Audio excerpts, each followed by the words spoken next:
Live in with yeah, we're live. So we'll start. So I'm sure all of us have had a whole bunch of questions about how placements work and internships work for the design department and how we need to prepare for them. Good evening, everyone. Welcome to the first edition of Placement Tales for Design. I'm Rebecca, the head of operations for CMS, and I'll be one of the hosts for today's event. Hi everyone, I'm Sindhija. I'm a member of CMS and I'll be co hosting this event. Today, we've invited a wonderful panel of design seniors from PA's University. Unfortunately, Sanjana could not join us today due to personal reasons, so I'll start off by introducing the other panelists. We have Rachana, who is interning at Accenture as a UX analyst. Hi guys, hi everyone. So I'm Rachana, Hi. currently pursuing product designing from PS University, and I'm in the final semester. So and now I'm also interning in Accenture as a user experience analyst, and done my first internship in Titan as a Nebula watch designer. So yeah, that's it about me. Hi, great to have you here. Thank Next, we you. have Lajo Lakshman, a digital product designer at Wingman. Hi.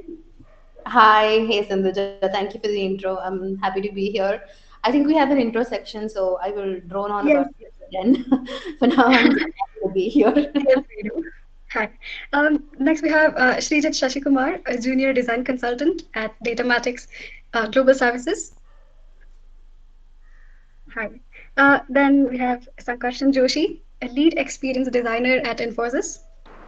Uh, Hello everyone. Thank you for tuning in. Thank you Rebecca and Sindhuja for hosting this and CMS for this initiative. Thank you for being here. And then finally, we have Yoshitha Krishna, a graphic designer at Culprit. Hi everyone. Hi Hi. Cynthia. Hi Um, Rebecca. Thank you for this. Hi. Thank you so much for joining us today, and we hope we have a very informative session. Yeah, again, it would be great if you could start talking about your journey and sharing your experiences so that we could get to know you and what you do better. Rachana, would you like to go again? Okay. So yeah, as you guys know, I'm doing my internship in Accenture. I finished 2 weeks in Accenture, so it was from college itself. I got it to Accenture. So I'm a product designer. So shifting to user experience design was a difficult thing for me. I had to learn a lot of softwares and everything, like Figma, Adobe XD, and everything. So as you guys all know that as a product designer, we all think in 3D perspective, and everything is very like object. All our requirements, everything comes into 3D perspective. So shifting from product to user experience, it's taking me a little time, but I'm really enjoying this field as well. So and as if you want to speak about my Titan experience, I had an amazing experience. I was a Nebula watch designer, and that is one of the premium watches in Titan. So it was into as a designer, I was into jewelry designing and the bracelets and all those stuff. So it was really nice, and obviously all of you people would have been very good with sketching, because even in college nowadays you are sketching like 50 concepts, 50 ideas, 60 ideas. So that is what happens even in the industry. They just give you like 1 or 2 days time, and then you need to come up with 50, 60 ideas. So that is what happens here as well. But not like college, you don't have so much time. So basically, for as a user experience designers, you people will have almost 1 month, 2 months to do a app or something like the website. But when you come to the industry, it's you don't have so much time. 1 or 2 days you have, that's it, and you need to come up with so many things. And whether when you compare with an MNC, you don't do the whole part. Like, as you know, you'll be just doing with like crumbs. You'll be just not doing the whole thing from starting. As maybe a other batch of people will do a research work or something, and you'll be in designing part. So everything you will not be doing. So I feel like when you're not doing any of these research and everything, you will not have these design insights so well. Because as a designer in college, everything we would have done the whole project by ourselves from start to the end. So when you're in this field, I guess you don't have those insights. Like when you do a research, you get a different kind of insights and insights about any project or anything. So I personally feel that if you'll be working in an MNC, if you have an opportunity to actually get into touch with the research team and all, I feel you guys should go to that team and sit in the call so that you get a better idea. Design insights, I feel we as designers can only get that insights. Another person can't give all those. So yeah, so this is my experience, and I feel as now from product to how I've changed to interaction.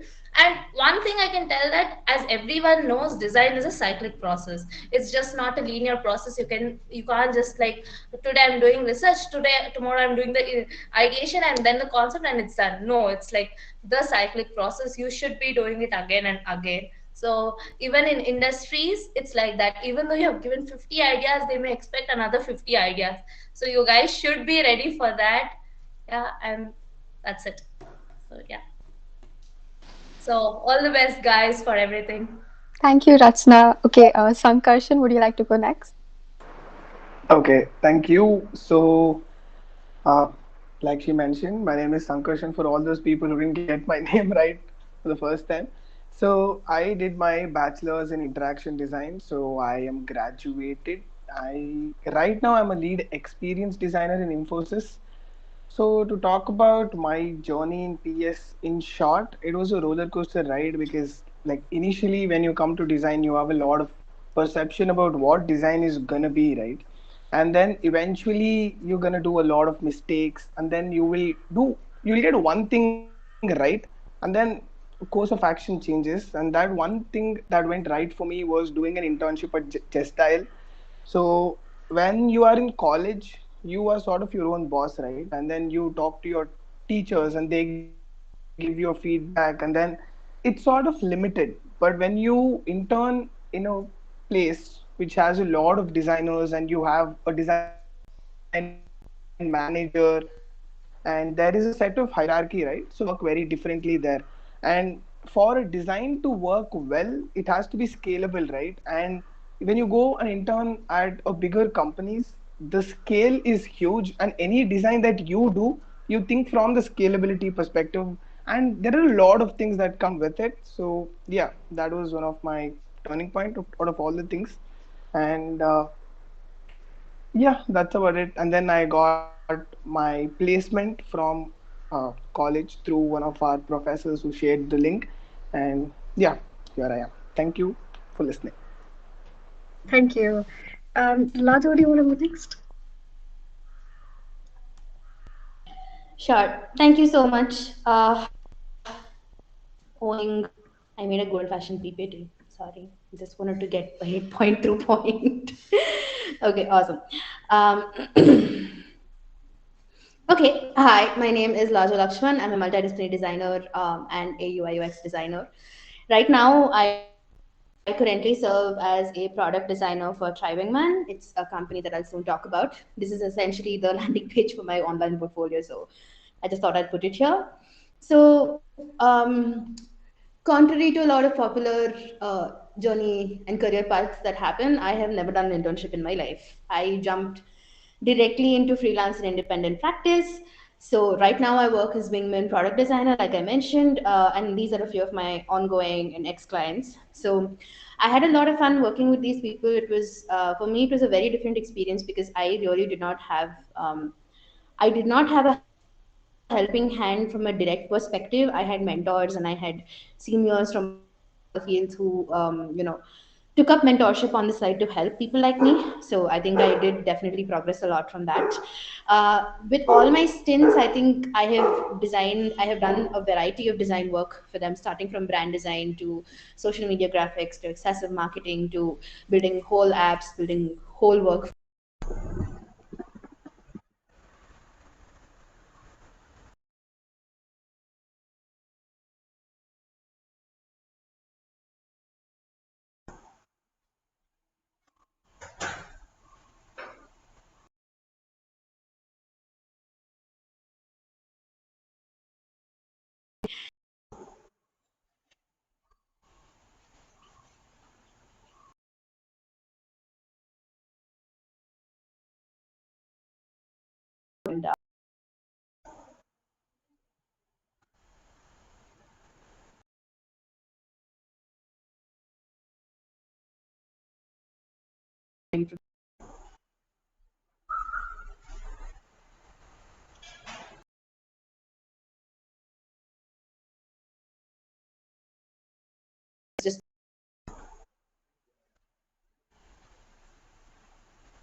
with women right now where I am. It helped me identify work cultures and understand and differentiate between good and bad projects, and of course, great pay and benefits with the kind of job that I've chosen right now. And what helped me get here, and what am I essentially going to talk about and stress upon throughout the entire, throughout the talk that we have today. It's going to be networking, marketing, and portfolio. So that was it from my end. Um, yeah. All right. Thank you. Thank you, Sankarshan.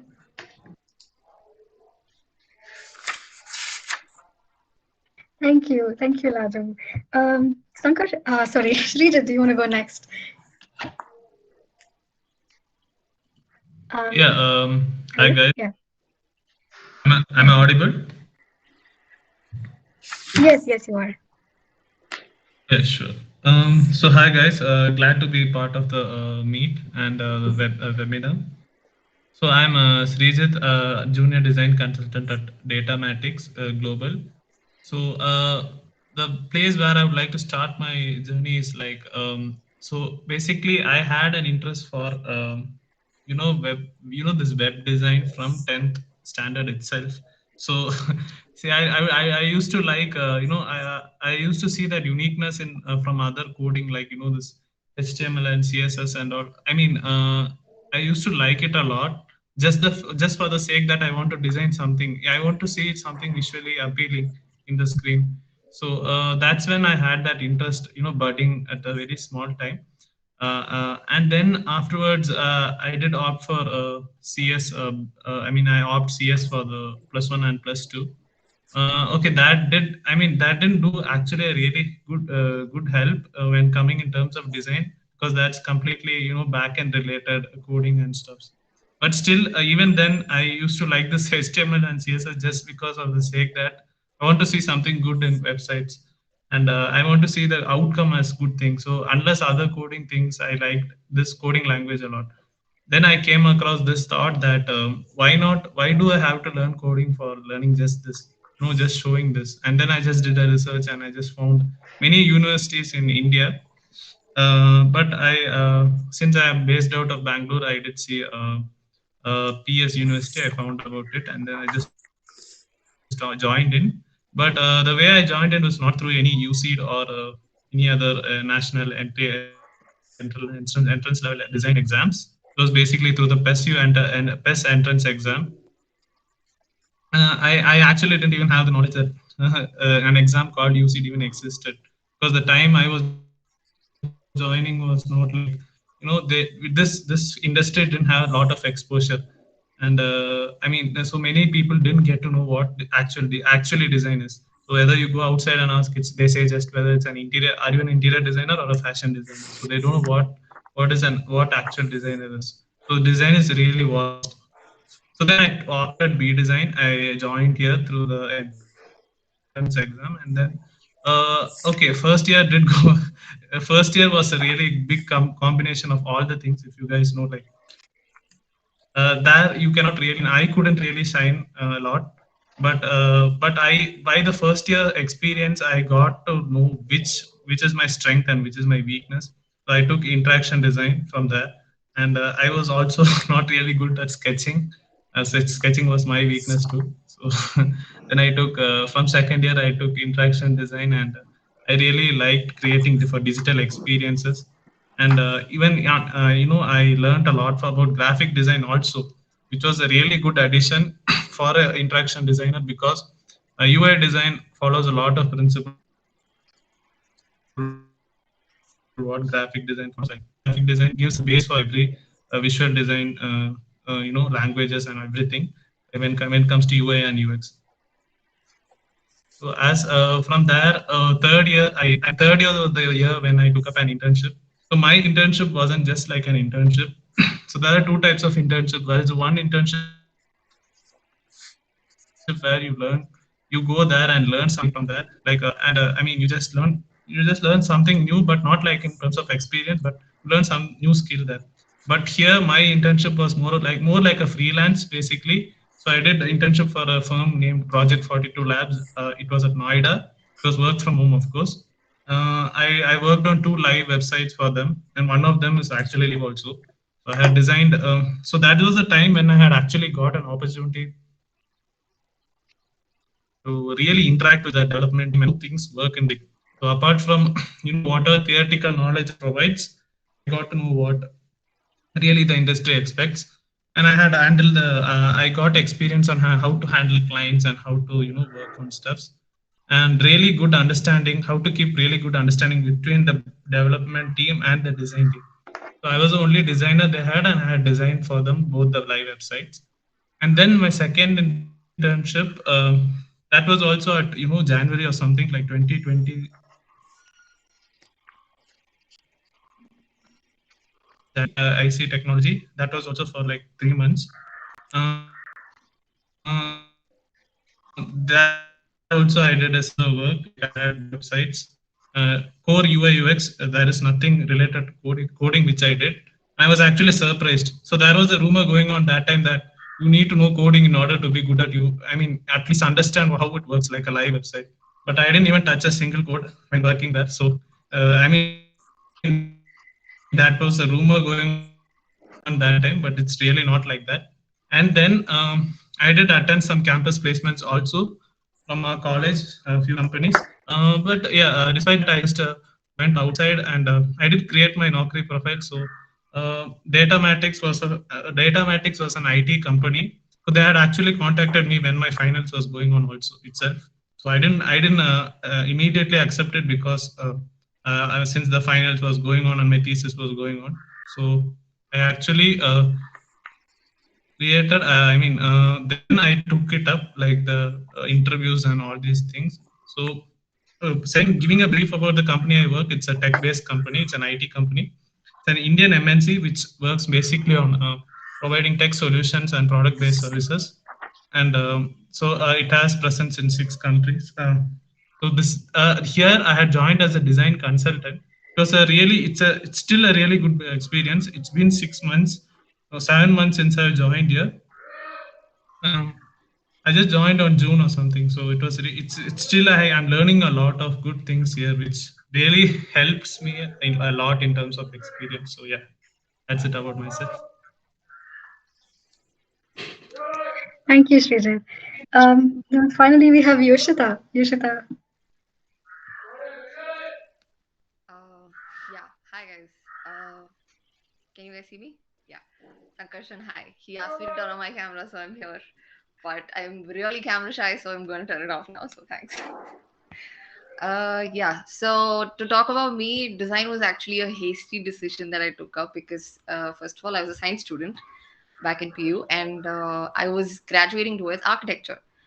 And initially, I wrote my NATA exam. I got into PS for architecture, but design was somewhere in my head because I had also written design exams like NIFT and UID, UCD, and everything else, but never really took it seriously. But in the last minute, I don't know why, but I really just went for design, and I'm so glad I did. Trust me when I say this. Yeah, first year was great. It was all fun and stuff. Second year was when we had to pick our uh, majors or like our streams per se. Again, I was really confused because I always liked working. I was confused between interaction and communication, never product because I cannot sketch that well. I will tell you this much: I cannot sketch that well. I think I have that in common with Lajo. So yeah, I took communication because that was really interesting for me because I'm someone who enjoys visual aspect a lot more. So I was really interested in branding, photography, and stuff like that. And all these aspects were really, I know we're gonna have courses like that, so that's why I took up communication. And yeah, so that was second year. And हाँ I didn't have much internships during the second year ఇంపీటం లేదు per మనం se. I లోపల had నుంచి one మాట్లాడద్దు that I worked with Lajo one. It was for Socionaut. It was a లోపల minor నుంచి మాట్లాడద్దు freelance project, I think. It was me and a couple of other classmates as well. And we worked on iconography and some game design internships. So it was a very tiny project. It was fun. And after that, I interned at Red Bangle. And this was in 2020. I was a visual design intern. This was pretty fun too because I got to do a lot of typography work because Red Bangle is basically a film collaborative, and they design videos. So they produce, design, and create videos for anybody from anywhere across the world. So it was great to see something in a video aspect because I was always curious as a film design student. Because photography and film was something I really enjoyed in college, even though it was a little hard learning After Effects. Um, but yeah, so Red Bangle was great. And after that, I did work with Lajo for a bit on a couple of projects for a couple of months. This was in the end of third year. So COVID had struck, and this was after lockdown was lifted and everything was calmed down a little bit. So I worked with Lajo for a bit. And final year, I think I took up an internship at Cult Fit. This was really unexpected because I was just scouting for jobs in general, and I came across the job for a graphic designer, not an intern, but graphic designer. It was a whim of mine. I don't know why I applied, honestly. I just did. I wrote them. I sent them my CV. I sent them my portfolio. And I just told them I was looking for a graphic design internship because I was not a graduate yet. And I know they're not going to give me like a full time job if I was not a graduate yet. So I sent them. I was not expecting to hear back, but I did. And they said they would like to talk to me about what I would like to do with them and have an interview. And I was like, great. So yeah, so I interned with Cult for about 3-4 months, and right as I graduated, like just before I graduated, they said you can come on board full time. So I am a graphic designer now at Cult. It's been almost a year. And so yeah, that's how I got to Cult. And at Cult, I don't know if you guys know Cult Fit. So Cult Fit is a wellness brand. It's a health and fitness brand. We create programs based on wellness, based on health, based on therapy, yoga, all sorts of formats that anybody would want. Our very famous formats is the dance formats and the yoga formats, which do really well. And right when COVID struck, that's when I actually joined Cult. So like a few months after COVID struck, basically, Live was introduced. Cult Live was not that great before. It was not that famous because cult gyms were really, really favored by youngsters, especially. And when cult life took over because of COVID, a lot of people navigated towards staying indoors. So the whole aspect of trying to sell the brand as something you can use from home in your own space was something really cool. So we've still been trying to tackle that because lockdowns have been happening on and off, on and off. So gyms have been closing on and opening. So there's so many restrictions. So selling live was a great, great challenge, and I really enjoy it. I still do. All we do is come up with so many challenges. We try to tell people the benefits of working out from their homes, where you can work out anywhere, any room, any time of the day, because we have workouts from the morning to the night. So my involvement in cult will be, you can see them on the app if you are aware of the app. You can see, I really like working with type. So you will see a lot of typography here and there with the titles, with the units, with the posters that we do, and sometimes even the landing pages, because each program has a different landing page. If they're micro programs, we don't usually have them, but if it's a very long and a very special program, like a week long program, we usually have a landing page. So that's always fun to do. And we crack mailers every for each program, and mailers are amazing because we come up with the concepts. And we're a team of 4 people, just 4 people, so just 3 designers and one of our copywriters. So we sit and jam on ideas. We come up with ideas ourselves to see how we can sell the product in different creative ways, how we can engage people to use the product, try it for themselves if they've never tried it. And there are also different aspects of the app that you have to tackle for people who have paused the pack, for people who have not renewed the pack, for people who are only live workouts, for people who use the gym. So there's separate aspects to think about. So many variations of the same program is also required. So yeah, that's mostly what we do. And we also do performance marketing, which I was really not aware of, and I've learned so much while working, because that's not something we come across in syllabus per se. Because when performance marketing, there's a lot of business involved, uh, which I'm really grateful that I got to learn on the job. So yeah, that's my journey from gut. Thank you, Yoshita. I feel like we know all of you a lot better now. So let's get straight to the questions. We've received a lot of good questions from our fellow design students for today's event. Our panelists will be answering these questions with respect to their own experiences and will explain everything as accurately as they can to their knowledge and understanding of various fields.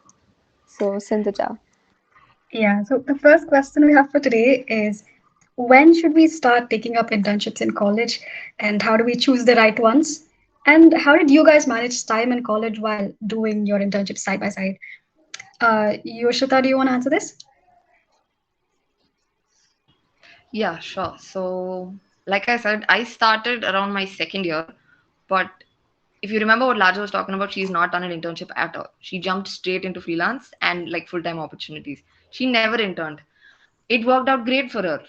Not like she's not doing so well for herself. So, there's not exactly an answer to say you have to do it now, you don't have to do it now. It really depends on the person and your interest.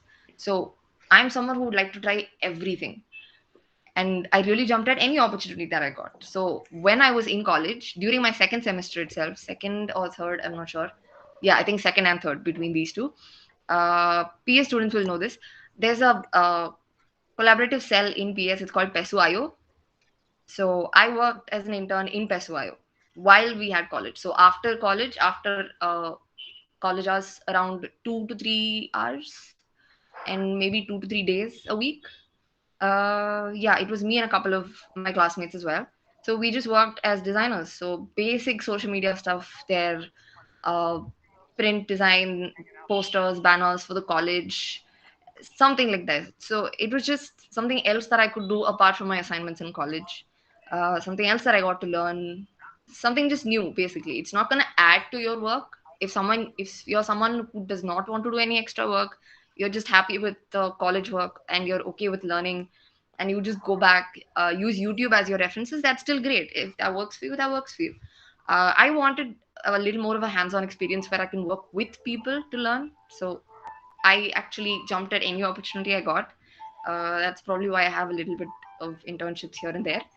So yeah, it works both ways. If you want to do it, go for it. If there is something you want to try, take it up. Even if you're not sure you like it, it's still an internship. There is nothing wrong trying it. Nobody's gonna say anything.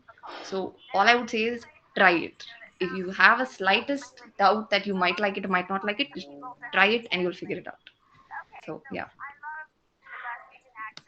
Yeah, that makes sense.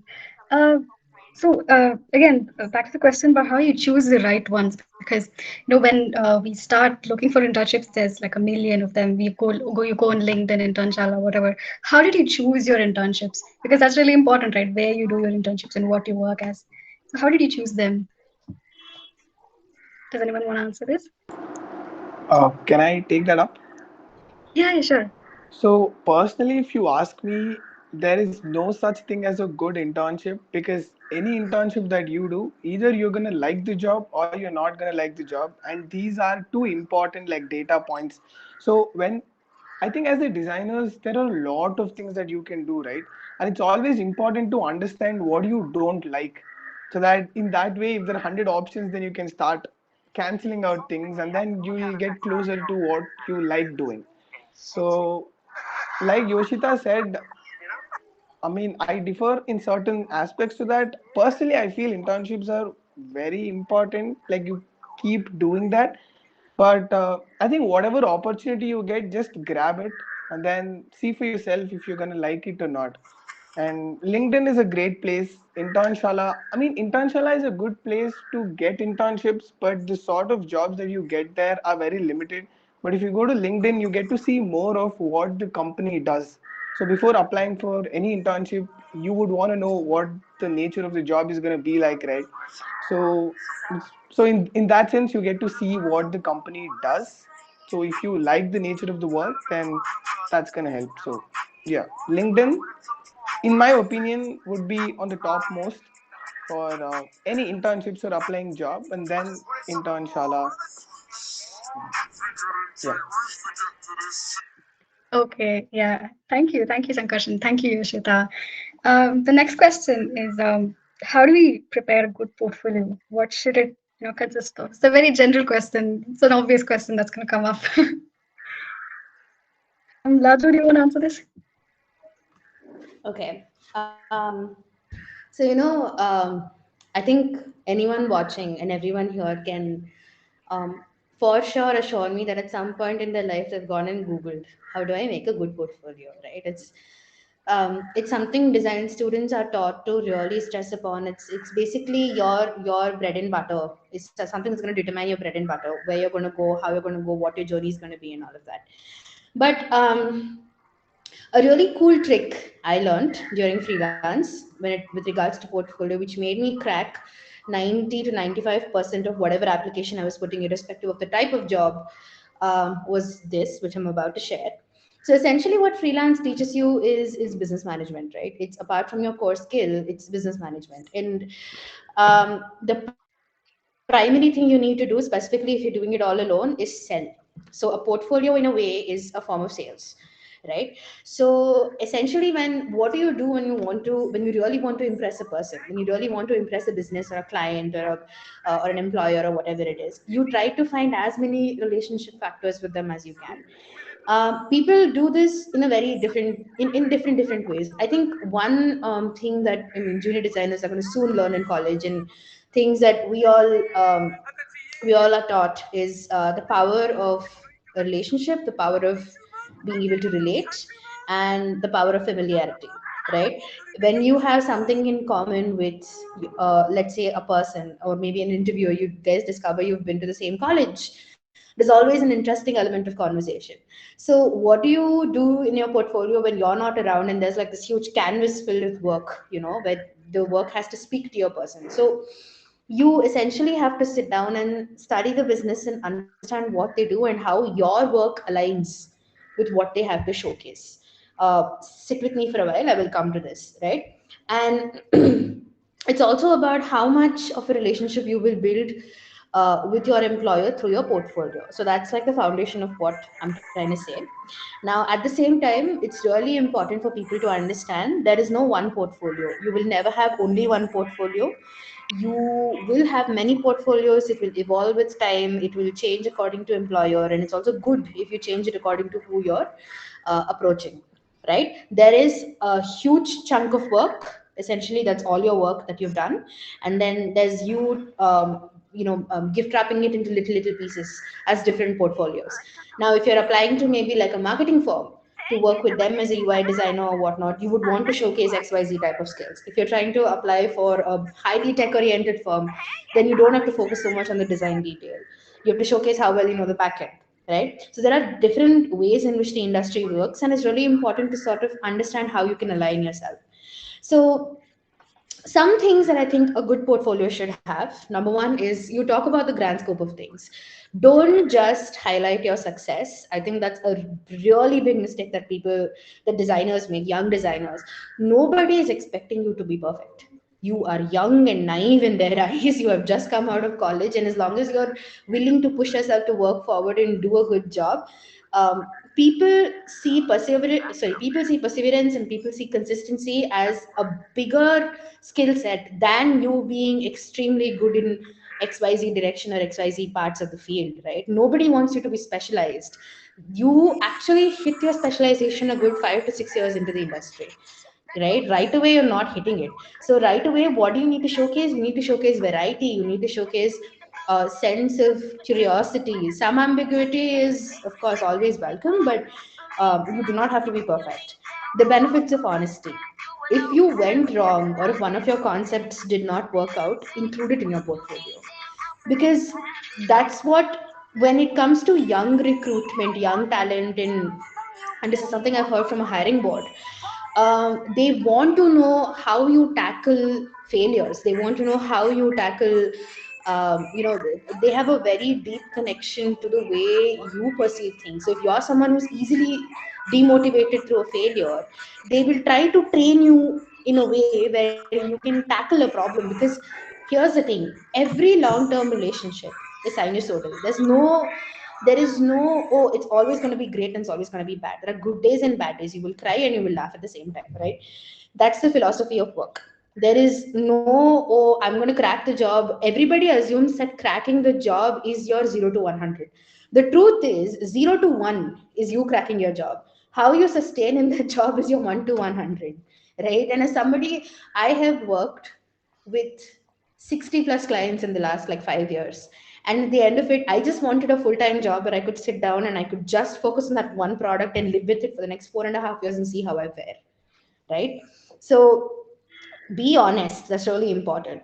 And why do most portfolios fail? So I think this is the quintessential question. This is the meat everybody wants to find out. Why do most portfolios fail? You build this supremely aesthetic website, a supremely aesthetic resume that has no details of your work apart from your personal details.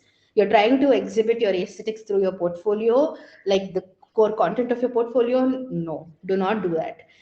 You cannot hook, see, in marketing language, I think Yoshita will relate to this really well. There's something called a hook. That is the initial line or the initial piece of content that will draw a person to what you're trying to showcase to them. So if your portfolio is your hook and it's super aesthetic, and you drag them in and they go and they see nothing to add on to that, that's a bigger disappointment than not seeing anything at all in the first place. Why do you want to lead them on? Right? Number two, I think some basic writing is a very underrated skill when it comes to portfolios.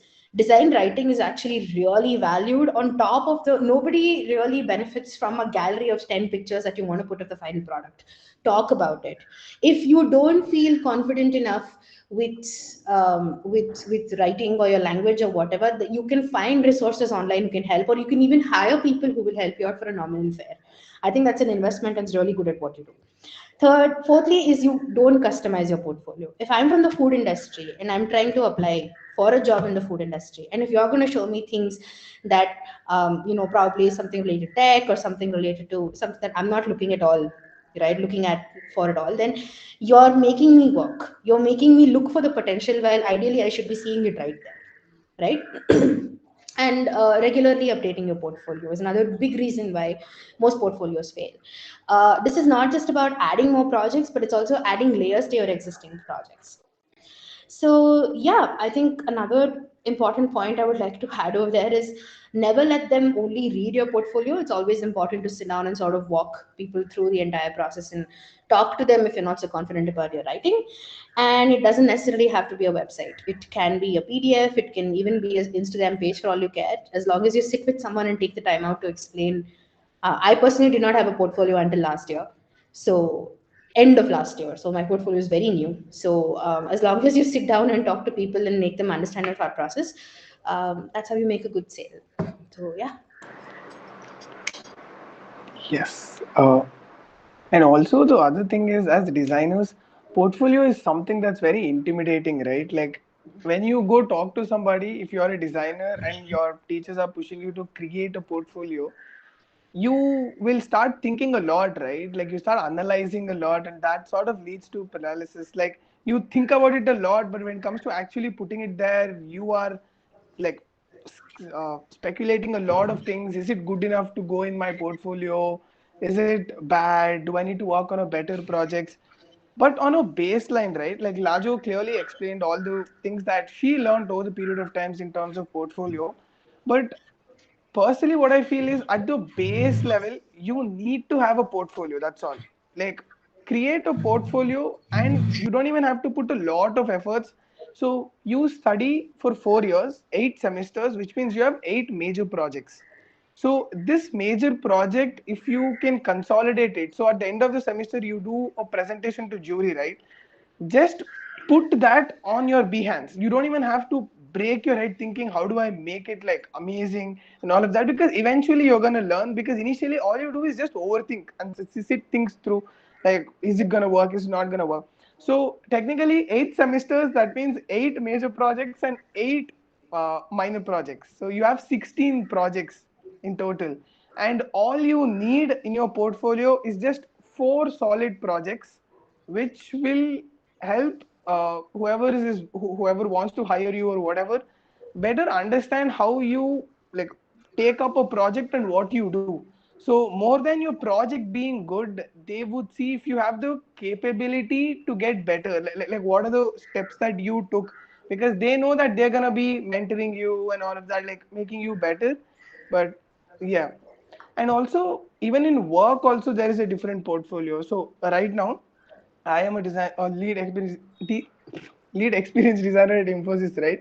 The reason why I'm mentioning this is because internally we take up client projects, so we have an internal portfolio also, which sort of so there is a portfolio like max to max 10 slides, which talks about all the project that I worked on in the company. So that will be internally shared around. So let's say if I worked on a project which is in food and beverage, in case if there is a client, so since I've already worked on this, they will assign me to that project. So in that sense, portfolio is very like it changes over a period of time, like Lajo mentioned, right? But on a base level, just put stuff on Behance. Like don't overthink anything. And if you don't have stuff to put, then just create a case study. It'll take 15 minutes and you find ready templates on Canva. Don't even go to Illustrator. Yeah. Just write, write, and write. That's all people care about. Yeah. To process. Yes. And yeah, That just was one, nice to know. yeah, Thank you. just one more So thing. the next question we have. I think Yoshita's Um, trying to say something. oh yeah, sorry. Yeah, Go ahead. sorry. Can you hear me? Little loud. Hello? Are you audible? Can you come closer to your mic? Hello? Yes, Yoshita, yell. Yoshita, turn on your camera. That's when your microphone works. No, no. Okay, can you guys hear me now? Yeah. So just to add on to what Lajo was saying earlier, yeah. So once you've hooked someone with your portfolio, with all the things Sankarshan and Lajo mentioned, basically what you have to do is tell them a story. With any project you upload, tell them a story. Why did that project come into your like? Why is that project there in your portfolio? First of all, was it something you worked on as a college project? Was it something you randomly thought you could work on? Was it something? Was it a problem that you noticed somewhere and tried to solve on your own? Was it a collaboration with someone? Anything. So basically, start from there and work your way through it. And obviously, like Lajo said, show your failures because you never arrived at the solution in the first point. That never happens. Nobody ever gets there. Any great designer, there's always iterations. That's the truth to it. So just show your failures. It's okay. You don't have to call them failures per se, just call them iterations. That's the design term for it. That's all. So yeah, always have iterations. Show them that you've put in work, show the research you've done, what other things that you looked up, what other people that you saw, how you can relate to that with your product or what you have created, basically. So that's what creates an entire story, and that's what hooks and makes sense to someone who's trying to hire you. And with respect to job, this always happens. So when you're given a brief, you start working on it. First thing you do is obviously look for references. Referencing is a very fun thing to do. You can go crazy with your references. It doesn't have to be something very into health or fitness. When I say health or fitness, I'm not talking about cult. We go crazy with our references, and what we only try to do is bring those aspects that can be shown through the program that we're trying to, or the brief that we're connect. And any iterations we do, or myself, anything I do first, my project manager never goes for the first choice ever. I know that because she knows I can do better, or maybe she just wants to see what else I can come up with. So even if the first iteration you do is the best one, you will have to make more iterations anyway.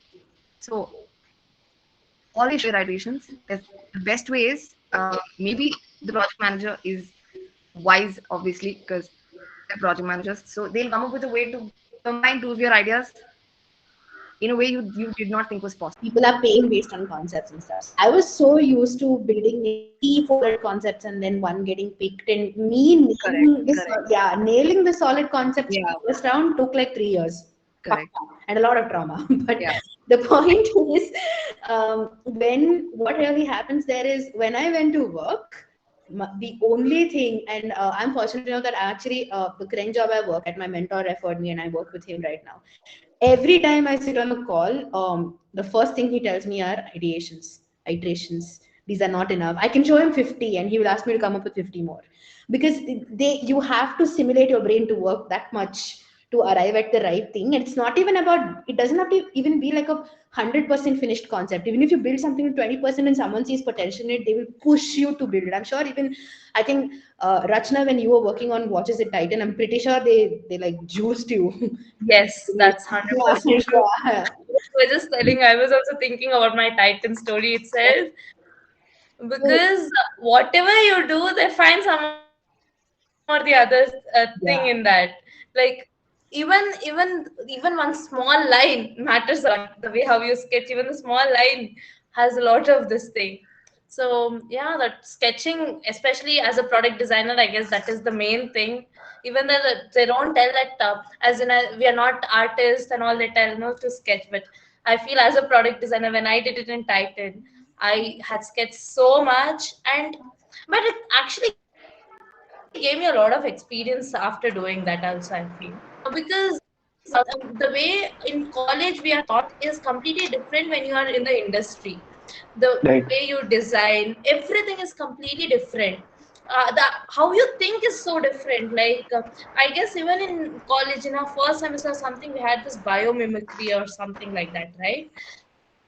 So yes, we had this. So over here, biomimicry, we were just seeing like this. You see some product, something, and just start sketching. But when you come to an industry, the even the small that biomimicry, we do it in such a different way. Like the way we ideate, everything is changed. But yeah, the design process is the same, like research, ideation. But all these things are completely changed, I feel. Yeah. And portfolio, without portfolio, you will not have a design career, Correct. period. Like, there Period. is no way around it. So Yes. this is a complete thing, right? Even before we talk about internships, or even if, before we talk about having a career in design, Correct. without portfolio, there is nothing. And if you go look at my portfolio on Behance, that is the most basic ass portfolio that you're ever gonna find. Like, my portfolio structure, it's just on Behance, but it, so whatever project that I did, I worked on like multiple domains. So there was a wide range of projects, and that is, I think that is also another crucial thing where, let's say you worked on food and beverages in one project, like creating another domain and all of that.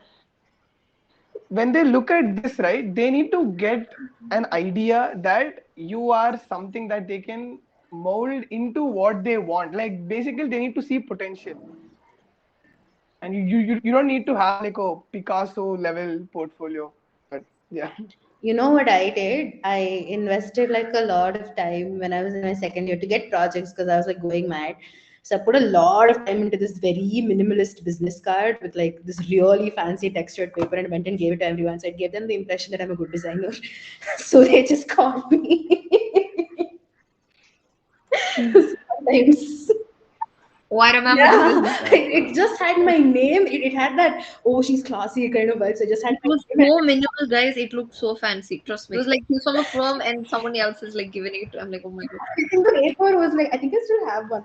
The paper was like really good. It was like $6 a card. It was really expensive, you know. And then oh yeah, I have one. Yeah, and that where's the, yeah, this was it. That's it. And then it had Did you just hand it to people? it was, Did you just hand it to people and be like, "Hi, I'm Lajo Lakshman. no, If I there's gave it. anything I that gave it is to them and I said, related to design, I'm please hire a me." designer. And so basically the paper was like super textured. So if you touch it, there's like a lot of grain. They're like, oh, she's fancy, and then they would call me, and then I would, without a portfolio, this is how I got my 2 years. But don't do that. Do what Sankarshan said. Get a portfolio. It won't work out otherwise. Thank you for all the inputs. We'll try keeping them in mind. So Yeah. the next question we have was how many projects should be included in our portfolio? Is there a maximum number? And what are some of the key points we should be looking out to improve our portfolios? Um, Srijit, would you like to answer? Yeah, sure. Okay. So this is basically an extension of the previous question. So what I can tell is in terms of a UX designer, someone who's applying for a UI UX job or an interaction designer. So for an interaction designer, the must-have things in the portfolio is to have a strong case study. If you are applying for UI UX related job, to have a strong case study which is detailed out to the core. Your research should be, it should make sense for the interviewer who's seeing you, and it doesn't have to be like all the polished product. Whatever you can do, you have to show it. Your strengths and your skill points must be reflecting on your portfolio. By skill points, I mean whatever software used, whatever what you're learning. All these things should be mentioned in your portfolio, so that whoever's gonna hire you will get a clear idea on what you can do and what you're willing to do even after joining the company. So this mentality is really important because one should not have like I have learned everything, so yeah, now let me go for a job. Should always have an open mind to learn more, and that should also indirectly reflect in your portfolio. And be it whatever, whether you are learning something new like maybe a motion design or whatever. So you can show that in your portfolio. It's just a additional extra thing. So that's one point. A strong UX case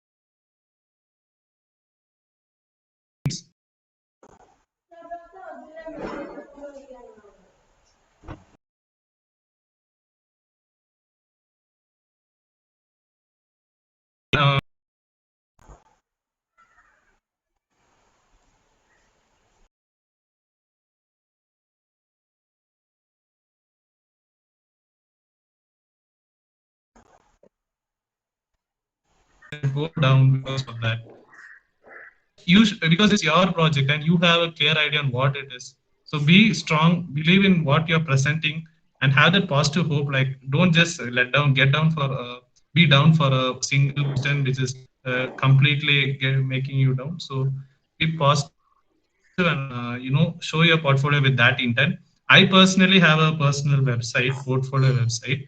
Of course, it's not really required, but I mean, it actually made it easier for me to share throughout to many companies because you don't have to download a PDF and see the list of things and stuff like that. So having an online presence is always an extra advantage, added advantage, according to me.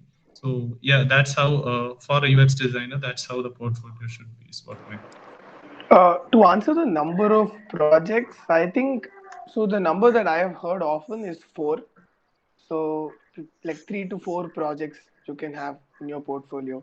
So, which would be the last 4 semesters of your college. Probably you can just pick those major projects and put it there. Hey, also, usually what happens with large company internships is that you're not allowed to showcase details and fragments of your work on public portfolios. So, if you guys have like, if you work for a big company and then you're trying to jump and you intern for a big company and then you're trying to like jump into a job or whatever, it's always great to write them an email and say, hey, I have restrictions from my employer to not showcase my work. So, can I walk you through it on a call? So, you can always walk them through things. The main ideology is that the information should not be exchanged or handed over. So be very mindful of it. Young designers always make this mistake. People end up in legal trouble. You are not allowed to showcase major company information. Write a note, and no employer, if an employer says, "Oh, how come you can't present?" then please don't work with them. They're not worth it. But always write them an email saying, "Hey, this is my situation, this is my scenario, this is who I worked with, this is what I want to showcase." And you can always sit with them on a 30-minute call and just walk them through your projects. Like pick one. I think in the four that Sankarshan mentioned, pick the one where you think you were challenged the most, and then just showcase that. Oh yeah, like top one project. Like you need to always have your silver bullet. A lot of all the projects that you worked on, let's say 3 to 4 projects that you're putting in your portfolio, always start with your best project, and they're not gonna go through all of the projects. They'll just sit through that one project. So yeah, all you need is one really good project. Yeah, 3 other projects like full fledged. Uh, so for a major project, you work for a really long time, and there are a lot of steps, right, in communication, in product, anything. Like you start off with an idea, and then there's journey. So just make sure you document that, and that becomes one project, and like that you can have 3 to 4 projects. Yeah, actually, even I feel that 3 to 4 projects is enough because no one is going to sit and see so many of your projects. So when I had taken my first internship, so I didn't know about it, and I had included almost 7 to 8 projects. So at that time, only the starting projects they're going to see. No one is going to see the whole this thing.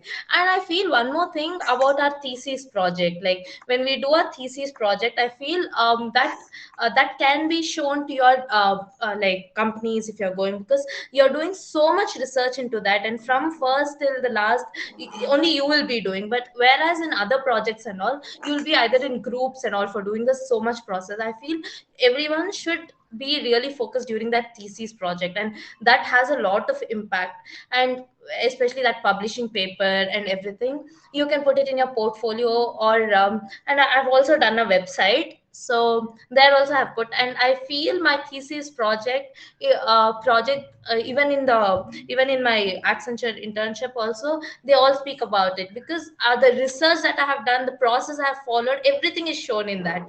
And yeah, so I feel that's important, like when you do it. Right. There's no one size fits all like formula, Yeah, yeah, but yeah, correct. you can just figure out your rhythm I there. have like 15 projects on my portfolio, but what I Hey, did was, just make sure that you present the best of it. That's it. That's the simple thing. You just present Yeah, the best of it. They don't have much time to listen to you. That's the or honest. I mean, real. correct. I added like a filter. I think that was the most I could do. I just put like a filter saying, "Oh, UI, oh, UX," and I couldn't think of anything else to do with this. Yeah. For me, it was essential to showcase variety. So that was another difference. So, like Sankarshan said, no one size fits Yeah. I think we all want for that formula, right? Like, yes, I need this. I need Correct. that in my portfolio. But I think Yes. everybody appreciates story.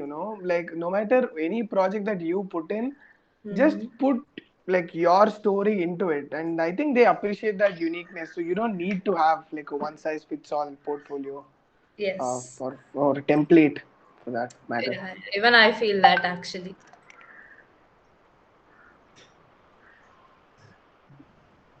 Yeah, Okay. thank you. Everyone's just worried about portfolios, right? A lot of questions, a lot of similar questions are there. Even the next question is about, putting your work out there. So, what is the best platform to post your work, and how do you build your network? Lajo, do you want to answer this? Lajo and Sankar. Okay, I'll go first, or I think Yeah, Sreejith. yeah, sure. Yeah, Sreejith, you want to go or? No, I'll go afterwards. No issues. Okay, Yeah. awesome. So, Okay. okay, I'm just gonna take a look at the question. Can you just repeat the question? Sorry. Yeah, yeah. The question is, what are the best platforms to showcase your work, and how do you build your network? Because it looks like it's very important for design, right? You keep hearing it a lot.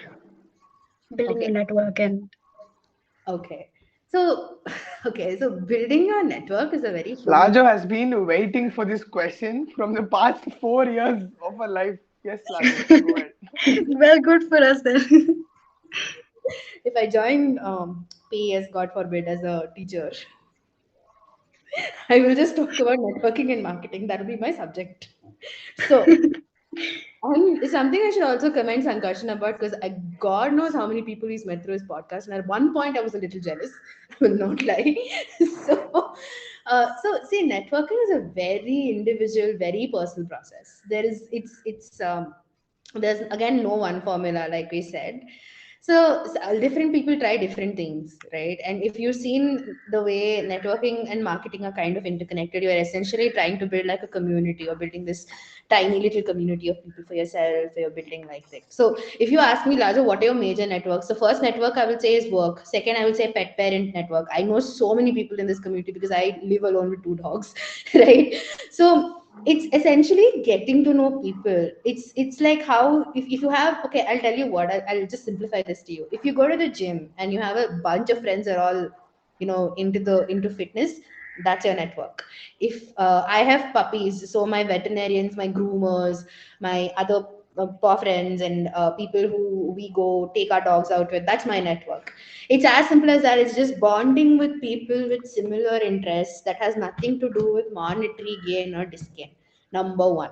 Okay. So if you try and go and become friends with a purpose, it never ends well for anybody. Let me tell you this firstly. So when you're trying to go talk to a person, don't look matlabi. Don't try to say, oh, I'm trying to become friends with you because I know you have this element inside. That's why I want to become friends with you. You need to approach networking as organically as possible. And if you're going to do it via your work, one of the coolest ways I think to do networking is, rather than just posting your platform, rather than just putting your work out there on random various platforms, create a blog, write about it, and network your writing than your work is what I firmly believe in, because people want to hear what you have to say about it, not just see the kind of work you've done. Secondly, as far as platform marketing or whatever you want to call it goes, putting your work out on different platforms have different kinds of outcomes. Now, some people do design podcasts, some people put out their portfolios on Instagram. I was one of those people who was always putting her work out on Instagram before I decided to scrap it because it was really not getting me a lot, right? Your um, don't try to, I think the nicest way I can put it is that your portfolio is for a subjective specific set of people who are coming there with an intent. Please do not mix that with your networking. It's a little confusing that way. Networking is when you just sit with similar interests and talk to as many people as you can, and these can, and you need to not have a fear with networking that these people may hold great designations, they may be much older than you. It does not matter as long as you're confident, true to yourself, and you go and talk to them. Best way to build network. I think the more conferences you attend, the more involved you get with the design community. And right now, because design is such a hot topic, it's such an up and coming community in India specifically, there's so many agencies that are trying to, build their paths, that are trying to sort of manifest better design scenarios for Indians. And they are involved in so many community projects, they're involved in so many social projects and all of that. You go talk there, from there you find your work. Don't go there with the purpose of finding work. That never, it doesn't get as fruitful as what I can easily say, right? And you need to really nurture your network. Please nurture your networks. Don't expect that once you meet someone something good will come out of it. You need to talk to these people, invest time in these relationships. The na- the i i I go for dinner with people who I work with.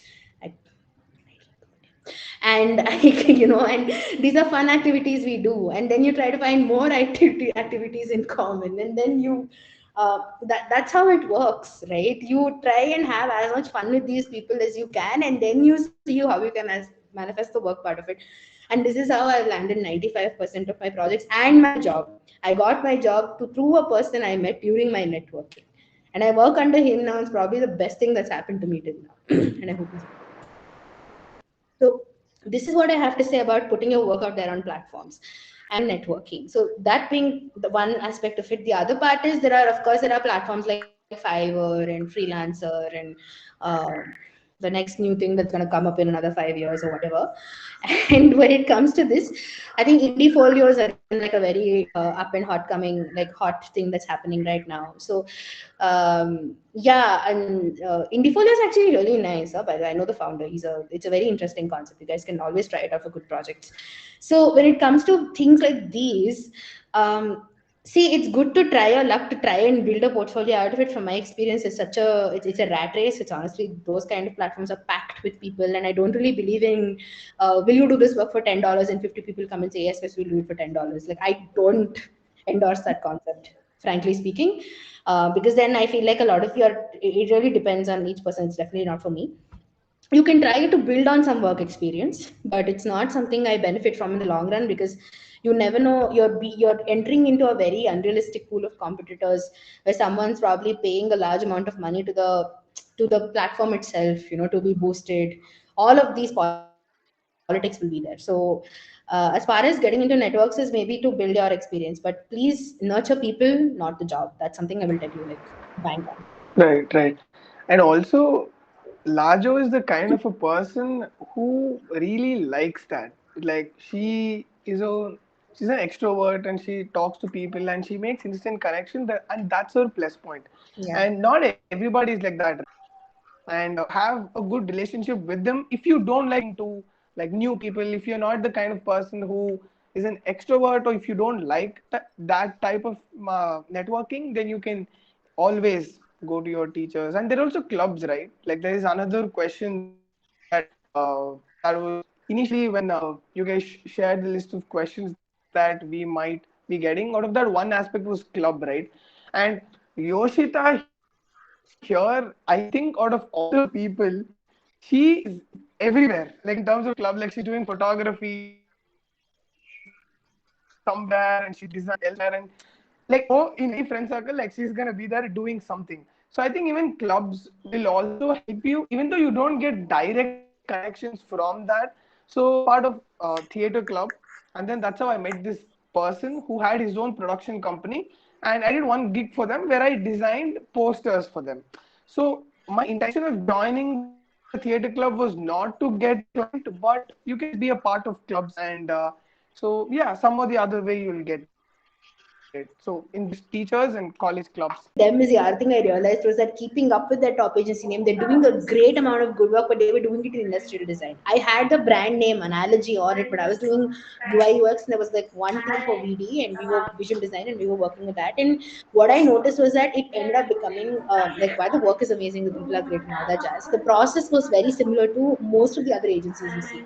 Where I saw at the same time I was doing another gig, which I'm still doing. Okay, it's back on, so you can talk now. So we are all pretty. We were not, we were on a break. Yeah. How long have you been live, Rebecca? Uh, I mean, it just paused, so I'm not really sure. You can just go on with the I think, questions. Speaking yeah, about our I think internship. just a couple of seconds, so it's okay. Yeah. Okay, we were just speaking about our and internships. yeah, just our internships. Yeah. I think, Sindhuja, can you just pick it up for us, please?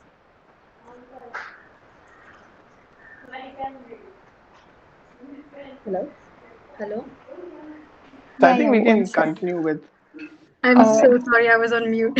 Yeah, so Yoshida was saying something about networking, I guess. So if that's done, then we can go to the next question.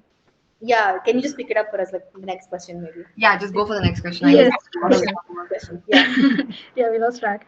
The next question is how to be sure about streamlining our expertise from our main domain to a specific one? Like, for example, communication design to character design or graphic design, animation, etc. So, Rachana, do you want to answer this? Okay, so basically, I guess that's really important. So when you're, especially in your third year, so second year is basically your that is the time you actually come to your course and everything. So you'll be understanding what is it, and so when you're in your fourth semester, you know all these subjects, what you actually like and everything.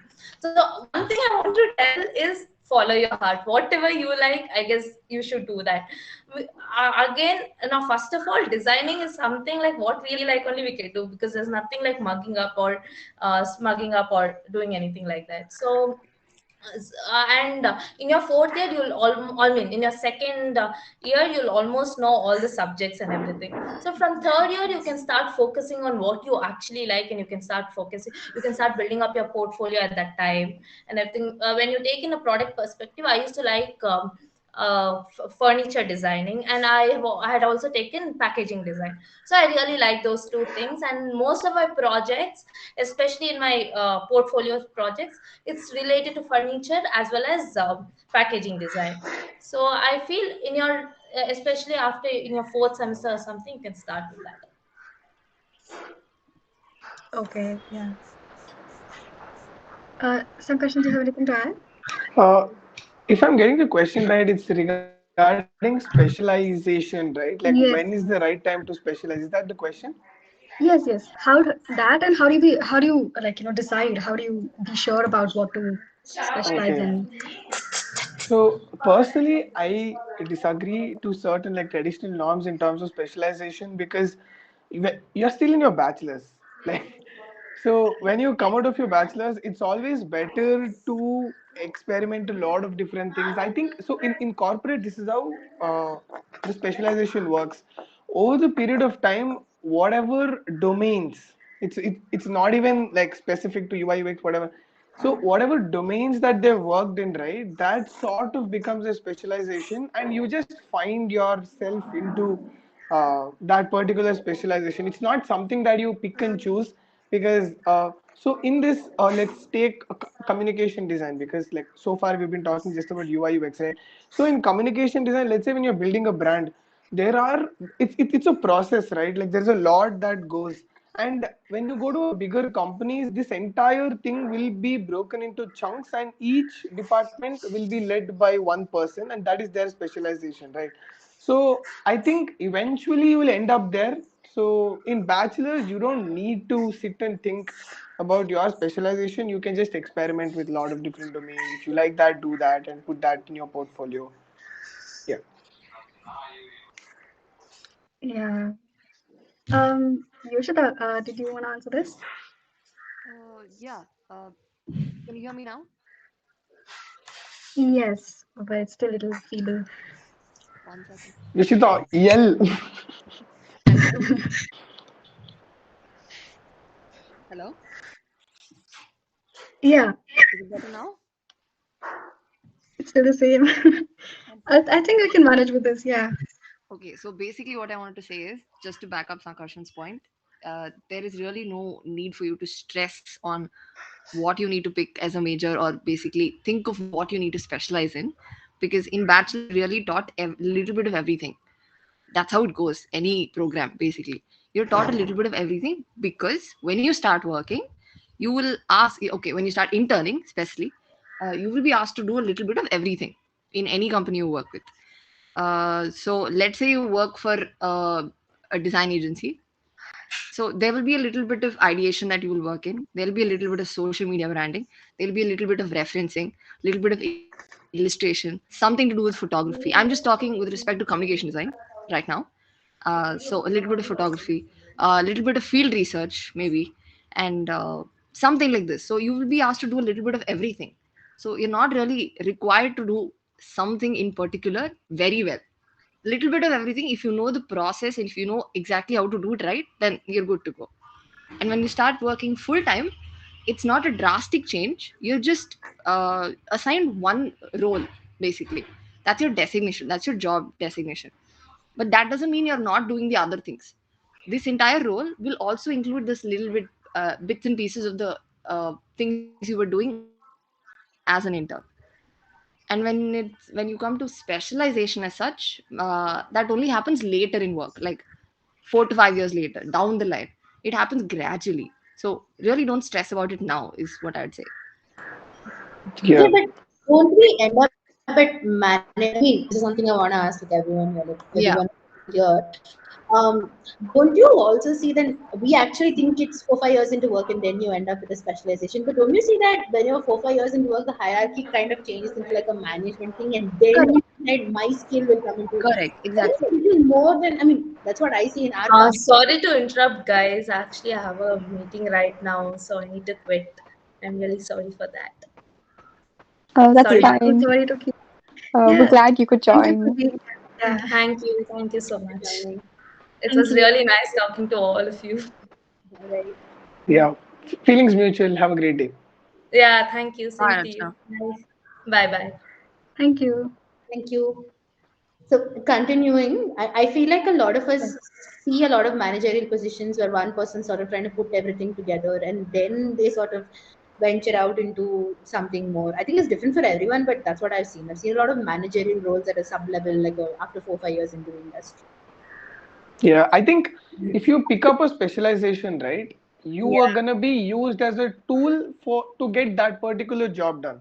But if you think more from a macro level, right, like how Yoshita said, you do everything and pick and learn everything. If you know how the supply chain works, you will lead the supply chain. So Correct. let's say if your specialization is a part of the supply chain, then you're going to be assigned there. Yeah. So in my company, what we see is people who are well versed with the user experience, not UI or designing mobile apps or designing websites. It's mostly like broadly user experience. So if you take communication design, so let's say branding, that is a huge umbrella. There a lot goes into that, right? Like the story, the different things.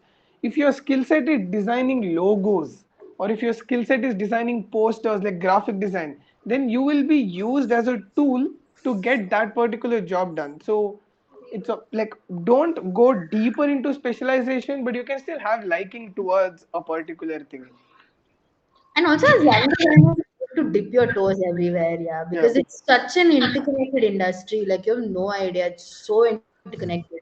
If you can't, like, even for graphic design, if you're trying to market something, it's so important to know like the in and outs of what you're marketing, because that's how you build the nuances of a concept. Even with interaction design, we always try and see how you can add like an oomph or an aha to a part of it. Product is all about ergonomics, so this is not an industry where you can work on one thing and decide, okay, this is all I'm going to do. Like it's Yeah. very interconnected. Yeah.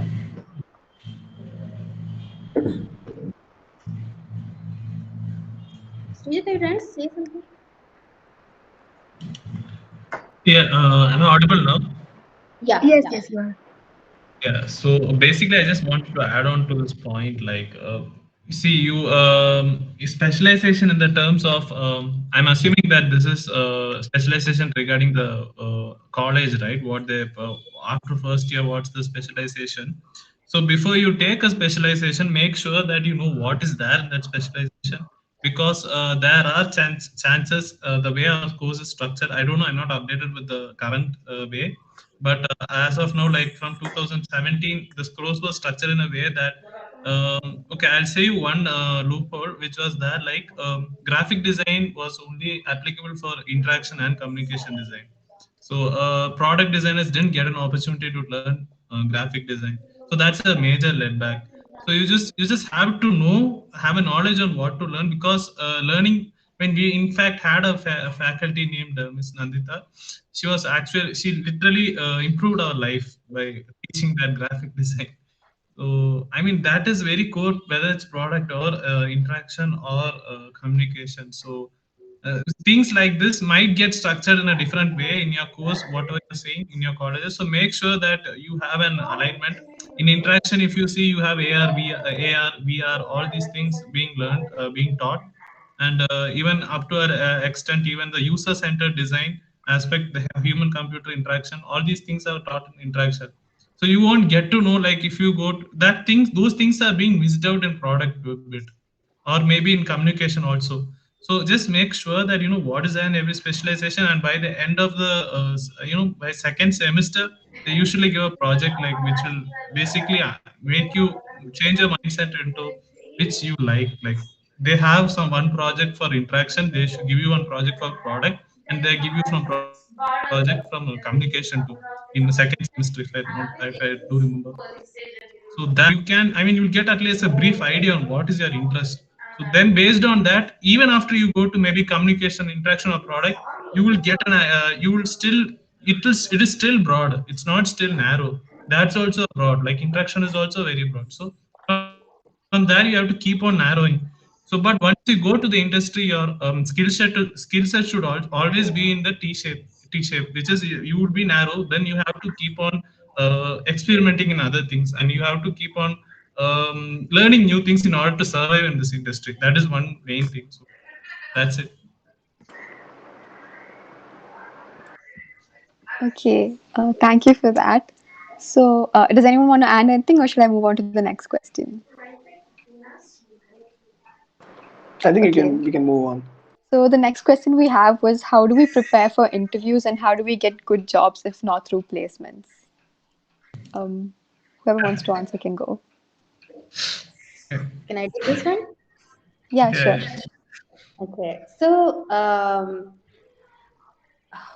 So when it comes to jobs that you're going to take outside of college, if you're not going to depend on them, um, and I think, see, whether you go through college or you don't, the job interview process is the same. It really doesn't make a difference. Except what I know is that morally, when you're referred by someone for a job and if they're on that hiring panel, usually they're removed from the hiring panel because they know you personally. That's a protocol that most companies follow, right? Which happened to me also.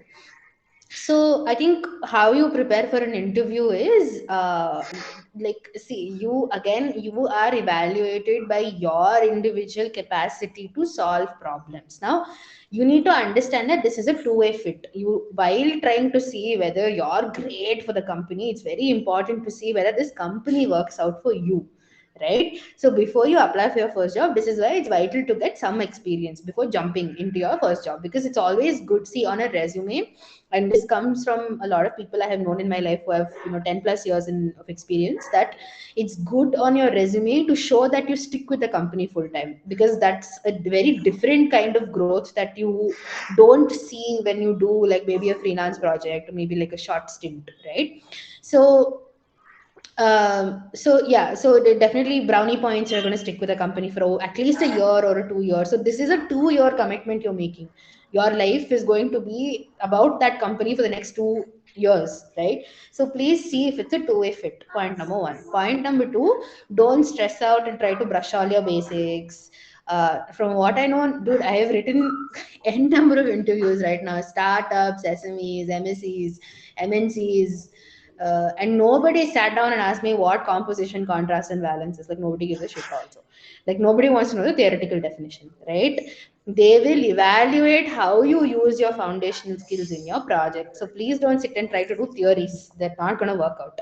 Secondly, explain a project in great detail. Pick one good project, because usually how the interview process goes, it's usually a couple of rounds. Good companies have a couple of rounds. At least minimum of three is what I've seen. First is where you have a casual introduction, and you have to bring one project and show them. Then they will give you a take home assignment.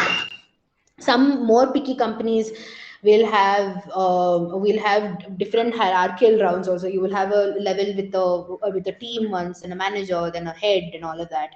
It's really different to each, but what I know is there is one thing that you show, one thing that they make you do. There's an assignment, and then there's usually a little bit of questioning here and there, and then there's a HR round where they decide the nuancy things of things, and then they make an offer and whatnot. So, how do you prepare for interviews? Pick a really good project which showcases skill. It does that project can even be in process if you want. It doesn't have to be like some very well ended whatever. It doesn't have to be a good brand. Doesn't have to be anything. Some place where you feel like you will juice the most to pick that. Go and showcase and tell them what to do. And they will ask you questions about the process. And please be honest and very very truthful to them when they showcase things like that for you, right? So that will usually happen. And then with the take home assignment that they give you, the key to that take home assignment that they give you is, you more than finished product, focus on project focus on process. Sit down and write things, show them. I submitted the most shabbily written papers for some assignments and interviews and all that. And usually one trick they will do is they won't give you a deadline for your take home assignment, because they want to see how much time you'll take. So don't take more than 3 days. Just sit and build like a quick workflow and show that workflow also, which you do in 3 days, is my honest take on it. Sometimes if you're taking, see, even if you, let's say you take 2 weeks, make sure you're doing work which is valued for those 2 weeks, is what I'd say. But please don't take till 2 weeks, like, honest opinion. And I think post that, what else? I think with interviews, go on. This is a very underrated point, but please do it. Go on LinkedIn, find people who are working in the company and ask them how they like their experience. Do your homework about the company, read Glassdoor reviews. Glassdoor will tell you so much about work culture. And trust me on this, no job is worth bad work culture. I've made a mistake of sticking to some terrible jobs. I think one of the internships that Yoshitha and I mentioned, I don't want to go back to it. It had terrible management, and it still traumatizes me. I'm not even kidding. Because this person would yell at me if I got things wrong. They would yell at me for everything, and that's really bad work culture. So please don't make the mistake of doing that. And try and see some credentials, and some there are always some nuances to a company, some nitty-gritties, some ways in which they work, some policies and all of that. So those are again things that you have to see. Are you allowed to freelance if you're going to be doing, because in design it's important you have good work experience, right? So are you allowed to freelance when you work in a company? What are the kind of people you're going to be working with? Is this like a stakeholder kind of a job where you just work with the CEOs and all? Are you going to be working with other designers?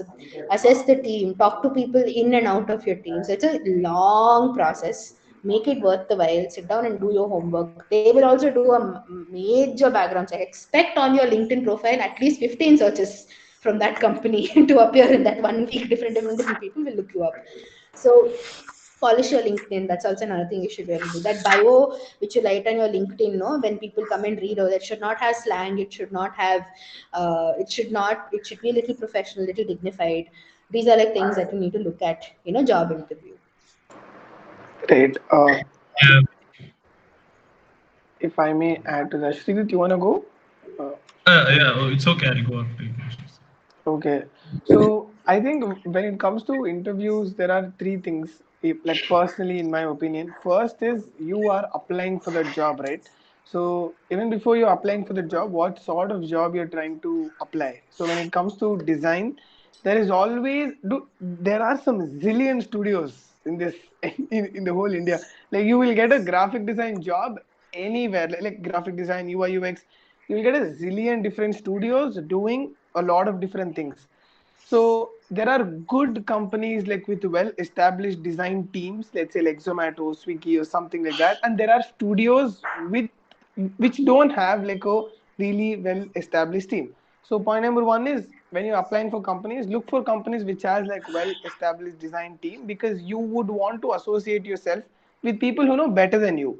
And I think that's one of the mistake that I did, that where so anywhere that I designed, right, I was the better designer there, and that sort of created this ego boost for me. I thought I was a good designer until I landed in a place which just like ripped me to shreds. That's when I realized how much my skill like valued.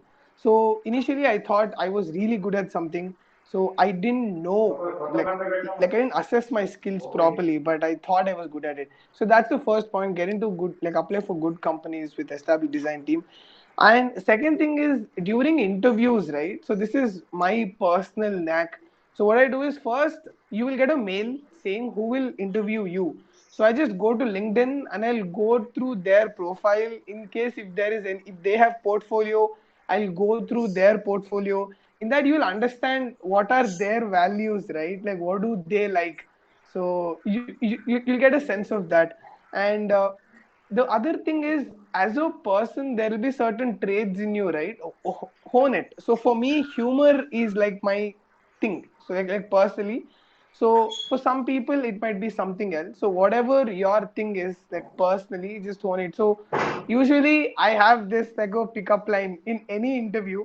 So if I go there, first they'll call out my name. Either they're gonna get my name right or they're gonna murder my name, because my name, it's hard to pronounce. So I think that is a point where I crack something. Like I either respond it with a humor, like if they have mentioned my name right, I'm gonna say thank you for being one of the few people who got my name right. Something like one pickup line sort of a thing to establish that humor thing. So I think throughout the interview, that is something that I keep going back to just uh, keep that environment very easy and not very like rigid. So yeah, I think that's some nuggets from my end. Yeah, so the name thing is really relatable to me too, because most of the time they'll butcher my name, and that's one way to go about Yeah, yeah. I mean, it makes sense, What but as a does it person, happen if nobody gets my name right? Oh, Yoshitha, yeah, can you go again? Your voice is little feeble. Hello? Yes. Now it's clear. Can Yeah, you I go was ahead? just saying that name technique of thanking them for saying my name right. That is also something I do. Yeah, because most of the time they butcher it. So when you say thanks for getting it right, it breaks the ice. Yeah, yeah, it does Anyone, break the ice. Yeah. anyone remembers what Putrangaya sir did to my name during college? Yeah. He used to call it one room and Lazo, right? Like, Lazo, yeah, Laza, where are you, Lizo, La? Lazo. I mean, for everybody, right? In general, there will be this one trait that will get you to make friends. Either you crack jokes, or you're very honest, or like you think things through. You're an overthinker, let's say. And if you're an overthinker, that comes handy in design, because you tend to think all the possible ways that this design could fail, and that's a really good thing, right? And that's called black hat thinking in design terminologies, where you just sit and pick what is wrong. So let's say if you're an overthinker or humor, like any personal trait that you have, make sure that you, like, it will complement with whatever you do, because it definitely does. Could be humor, honesty, anything. So if honesty is your thing, then you can tell all the shit that's wrong in your design. So I think anything, whatever your personality trait is, just hone in on that, and that will help make the interview go easy. Like you'll feel comfortable. yeah. More on than that, like even I was like placed outside the campus. Adding, I mean, I couldn't. I mean, I didn't apply actually for a lot of placements in campus, except for one or two. So I why the reason why I had not applied was not like anything regarding my. It was just my personal opinion. Like, see, there are really some good companies out there which don't come to campus also. So you don't have to always depend on the campus interviews, and you don't have to get demotivated just that you didn't get shortlisted for any round or something. There are a lot of good companies, like even corporate companies. So and I often see this race always towards some big names and big companies. I mean, of course they are a really good company, but they also do have competitors at ground level, and they are also doing a really good job. So what you can do is just to crack an interview, you just have to be confident in yourself that your work, and then you have to promote your work in many social media platforms, not mainly social media, I would say, like maybe formal media like LinkedIn or Naukri. So Naukri and all is a really underrated website actually. It's a really underrated website. People are actually sending emails and all through that for job roles. So you can even go through that. So the way I got datamatics, got to know datamatics, or they got to know me was like that. They reached me through those. So make sure you have your online presence in every single platform, and keep an eye on the mail, like from the passive placement center, so that you can find the right company. And you don't always have to apply for every company. Just do some background research before even applying for that, because the type of assignment. And the second thing what they're going to do is they're going to give you some assignment like in the second round or so. So you don't have to explain your whole portfolio there. You just show your best thing, and then you show it in your assignment. The assignment part is also really crucial. And you can also evaluate a company by the type of assignment they're giving. You can even get an idea of what type of company they are, what are they expecting from you. So for example, if they're asking you to design a whole app like within 2 days or so, I mean, many of them won't feel comfortable with that. So you don't have. You can try it for once. Then, if many other companies are also doing the same way, you don't have to waste your entire day or something for that, just for designing a whole app. Because anyways, you're just doing it in a single day. Our job is not just like doing designing an app in a single day. You have to do a lot of research and stuff. So if some company gives an assignment like that, don't always fall for it. I mean, there are some big companies, but yeah. So first, make sure that you have a very good online presence, and make sure the assignment they give, you get to actually process it, and you don't spend a lot of time and energy on it. Just show your main skill set there. So that companies like that will also make sense. Then one more point, what I would like to address is many are following for this CTC, what they give. companies. So they give a really big CTC and all, and many will just go there. So I would also like to suggest you that you just go talk to your seniors, like who's already in that company, or who didn't prefer that company basically. Like why didn't you prefer this company? What's the reason? Why didn't you do take that company? So you should also know, because the aura or the surrounding you're gonna go into, that's very important more than the CTC or whatever you get. So just make sure you have, because in this industry, if you go to today, if you open LinkedIn and see many job posts, it will have an entry level job with a minimum 2 to 3 years of experience. So why is it even called an entry level job? So this is the problem which is happening right now. Freshers what freshers usually do is they don't tend to apply for these jobs, just seeing that 2 to 3 years of experience is being put up with LinkedIn in the job description, so I'm not going to apply for it. No, you have to apply. You can apply everywhere where you, whichever company you like. Mail them, go reach, send your portfolio or market your portfolio basically. Like, as Lajo mentioned earlier, you're marketing your portfolio to the company. So that should also be one more main thing. And always don't, what my point is, being getting placed outside of the college, you will get placed somewhere, but make sure you are with the right vibe of people, right type of people, where you will stay longer, like maybe you will blend in better. So that's what I would like to say. Yes, and I think I disagree with Srijit on only one point where he said don't fall for the trap of C to C. But personally, if you ask me, I'm a back chaser. Like if they're paying me more, I'm going there.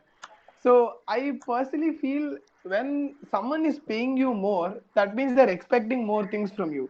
So if you go to any studio, right? Like I think especially in design, they want to get more things done by paying you less. My first ever internship I ever did, they paid me 3K per month, and I was working like a slave. So, like, and then when I did my internship in a Gestile, it was for free. I didn't get paid anything, but whatever I learned there, oh my god, like it just changed my course of how I saw design and everything. So I think you need to find the right balance, and that will come from you assessing your own skills. So there are two things. Okay, one, you know you're good at something, so you will expect to get paid in that field. So let's say you consider yourself to be a really good designer, so you always apply for jobs which pay really well.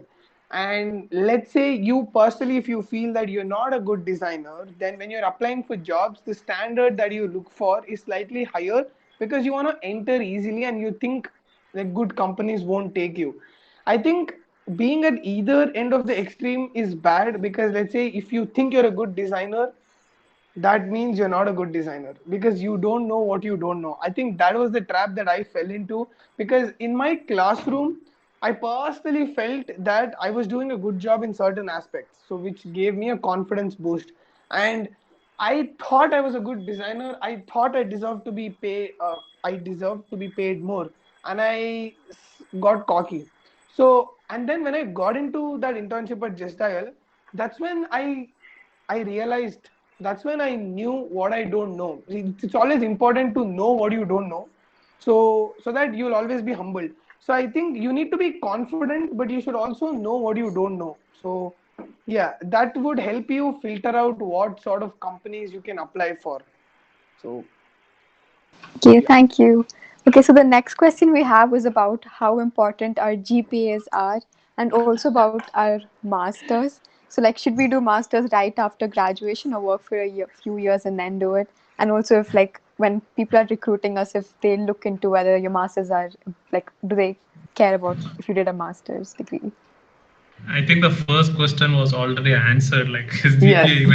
is GPA even relevant? It's not even relevant in the current industry. Yeah, same. Personally, I'm Yeah. assuming whoever here got a job, I know as a matter of fact that they were not asked, nobody asked their CGPA. Like so far, nobody ever asked me what my CGPA is. Glad Yeah, to they hear don't that. Yeah, look your CGPA, nobody because asked you there what is your a GPA. reason why they don't look also, because they actually do two times evaluation on your, maybe 2 to 3 times evaluation on your skill set. So it's not like other, other courses like engineering also. Don't Yeah. them and get, and from there they cut off your from your CGPA. There's no such thing here in design. It's Yeah. just you do your work, you show your work. First you show your work, then they assess your work by giving you assignment, and then you get into that company, whether it's a corporate company or a startup. This is the thing which is happening right now. So CGPA doesn't matter by the end of the day. Just make sure you have a really, I mean, decent one, decent CGPA. That's it. Yeah. I'm not saying just like you. I mean, even if you fail in many subjects, also they won't take you. You have to have decent CGPA. I'm not saying to that extreme, Yeah. but you Just don't fail. yeah, you don't have to have something like 9 CGPA above like 9.5 above. It's so ridiculous, right? I mean, I hate our college for one thing. Sorry, one of the thing. I hate a lot of things, out of which one is how the heck can you give someone a 10 CGPA in design? Like, imagine you tell somebody who is not from the field that you got 10 on 10 in design. Design is a creative endeavor, right? Like, how the heck can you get like 10 on 10 for design? They'll be flipping out if they hear 10 CGPA. Yeah, if you're getting 10 CGPA in PS University, good luck explaining that to all the recruiters and whoever asks your score, right? Like, I think that's one of the aspect where our college failed.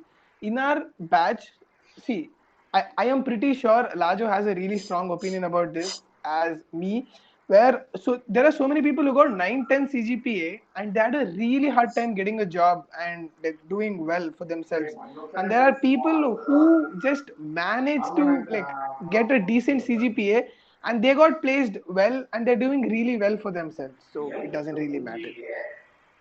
See, your credibility and your CGPA are not interconnected. Shout it out louder for people in the back. It doesn't matter. People have not asked me if I have a design degree. You build your credibility in other ways apart from your. And why are you letting building on Sankarshan's exuberant points about our darling institution? Why are you letting an institution determine whether you're good or not at what you do? There are personally for me, I struggled with mental issues during college. Even if I wanted to perform well, I wouldn't have been able to. Does that mean I'm a shitty designer? No.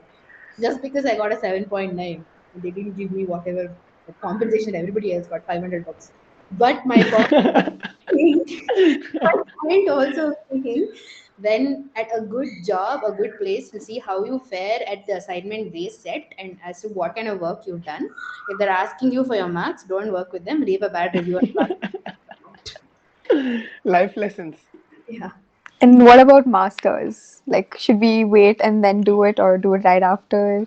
And what are some good Honestly, courses?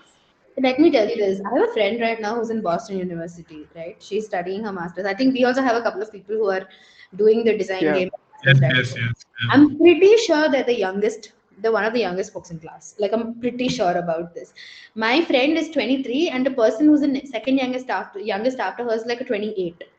Because, and the reason my friend went for whatever reasons, right? So it's very subjective. Now, you can't say that, oh, my friend's wrong or our friends are wrong, the people who are doing their masters. I think Vishnu and I think Barun. Sai. One of Sad. our classmates is doing a masters in Pratt. Yeah, practice well. Yeah, so you can't say whether you're right or wrong. It's very individual for everybody. Like, personally for me, I don't fare well with academics, so I am taking a break from studying right now because I just can't for some time. Yeah. But if you ask me if I would specialize, I would probably say no, because financially for me it just does not Yeah. look like that great of an investment right now. Also, I know a person. If you, everyone's studied Charles and Ray Eames, and you all know that they've started off in Cranbrook. So I know a person who graduated from Cranbrook right now, and she sometimes tells me that maybe it wasn't worth it. She spent about 4.5 crores getting all of that sorted and done together, and she's like, I did all that and I got a minimum paying job. Now I have so much student debt on my head, and I don't know Yeah. what to do. So it's individual capacity. It's about a lot of adult things that people don't show you in college. It's very glorified. Oh my God. Yeah.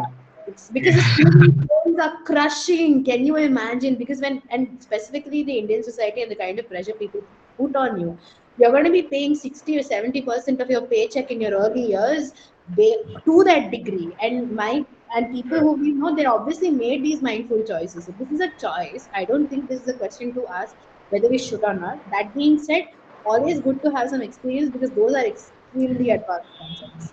They study it in a very advanced directive, very advanced mannerism. You will struggle a little bit, but if you pull through, kudos, good for you.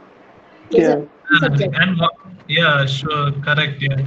But one more thing, the question related to masters actually, it depends on the person why they are taking masters. If you are taking masters to land in a job, that's not like really useful. Okay, if you are taking masters for the sense of completion, and you want to earn more knowledge, you want to be more knowledgeable of that industry, and do a PhD or thing. Yeah, that's your wish. That's however. But whether to have a year experience and then do masters or just go directly to masters, it depends on that person. Yeah, because experience is always good to have. This many people have their own bias in this question. So if you ask us, we'll give our own Yes. bias. Okay, there I is have a no strong bias. I have a really, really yeah. strong bias. So I'm gonna ask Rebecca, okay, do you want to do masters? Are you from design background? Yeah, yeah, I'm doing my interaction design. Okay, so do you want to do masters? I mean, I guess I thought it's something you So should be doing. yes, I think Exactly. this is the graph, okay. First year, everybody is thinking about placements and masters. I think first year everyone's thinking about placements. Second year everyone's thinking about whether you should do masters or not. Third year and fourth year that graph falls down because like you see a lot of different things. You become less excitement. There are three kinds of people who go for masters. Okay, first is people who think that specializing in a certain thing will help them end up in a really good job and they can grow in their career. And the second type of people is people who are done with their bachelors and they don't know what to do with their life. And they, I mean, adulthood is pretty scary when you pay your own bills, right? And people who don't want to get into that, who want to be in a comfort zone for quite some time, because when you're in college, you're not paying bills, you're not doing anything, you're just chilling. Weekend you go drink and then you just have fun, right? So people who are scared of that and they don't know what to do, they do masters. And there is this third category of people who do masters. So a lot of my friends talk to me, okay, like when we're having on call, they talk about masters. So that's why this script, it's been there. I say the same thing to everybody who wants to do masters. You do masters only if you want to know more about that particular subject. So there are a lot of different ways to end up in that particular place. So one of our friend who is from product design, who was my roommate, and then later he realized he has a very, like, he loved communication design. So I mean, he could have created a portfolio in communication and directly landed in that job, but he wanted to experience. He wanted to go abroad. He basically he wanted to leave India, so he left. And so if you want to learn more about a particular subject and if you are curious about it, only then go do masters. Because see, either which ways, portfolio is the starting point anywhere. You want to do masters, you need a portfolio. Even after you're done with masters also, you need portfolio. So either which ways, you'll end up in a job, and for that job you need portfolio. So what if you take help from your teachers? So one of our friend was interested in healthcare design and more like a service design. And so in our college, they don't talk more about service design, right? So one of our friend was interested in that. So she was going back and forth in terms if she wanted to do masters or not. So she talked to one of our professors. So basically, you can go talk to your professors and create a project, like ask them for brief. And after college, go talk to them, take review, create a portfolio, and directly apply for the jobs. So this way you will save yourself a lot of money, because imagine you're spending 2 crores, 2 to 3 crores. You go buy a house, whatever rent you get from that, you can like chill. So that's a very expensive affair and it's not worth it, because if you're in a phase of figuring shit out, go get a job rather than choosing masters. Yeah, this question is actually like it's like so to all the junior designers, why did you take bachelor's of design? I mean, at least in our batch, we had no idea what is the scope here, what we are gonna get job. It's just pure passion. That's why we took this. We like to learn. We like to learn about this design, and we took about that. So we didn't expect a lot. So when you're taking masters, don't have expectations on a many things. Just if you enjoy learning more, and if you want to do some research, or publish a research paper or something, that will really work. Masters will really work. But the Yeah. thing is, if you are someone who's looking for, like, I want to pay my bills, or I want to be financially stable by the age of 30, or something like that, then after taking masters, you shouldn't regret that. Okay, I just wasted two of my years, and then my friend who just finished bachelor's and got a job, he's working and he started earning. So that comparison should not be there first, and then you should be satisfied in the decision you're making. So that second question, what you asked, is completely left to the person who's taking the decision. What we can Yeah. give is directly, what we can give is a biased opinion. That's it. And from our point of view, that's it. See, I Yeah, think makes sense. see something you don't think about in college, like Sankarshan said, because you're still young, when you're chilling, when you're getting out there, when you're putting yourself out there. It's all about the college fest and you know, loafing around or whatever it is doing apart from studies. The truth is, life catches up with you. And when that happens, you realize that doing masters is an enormous responsibility. It's enormous. It is way beyond what people assume it is, which is basically spending Yeah. 2 years in a foreign country, getting those that degree, getting those degrees. I have a friend who's sleeping on a mattress right now because she can't afford a bed, and Boston is really cold. So you can, it comes with a side of so many things. So when you do your masters, you're not just deciding, oh, what am I studying? It's also how am I going to live? Will I cope? And the kind of mental pressure that is placed on you is a totally different ballgame. Yeah. And coping with coursework is not simple, dude. And unless you have a very solid backup financial plan, honestly, what Sankarshan did is great. Buy a house, the rent you get, you pay half of the loan, the other half for your degree. That makes sense. Dude, my bachelor's, I took education loan. Okay, so I'll just talk about finance for like 2 minutes. Okay, Yeah, so I took loan for my bachelor's in design, and now it's, I think, 10K or something. The fees is more than what we paid for. So I have to pay 10 to 12K every single month. So this is considering for 10 to 15 years. For the yeah, next 10 to 15 years, I have to pay 10 to 12K per month.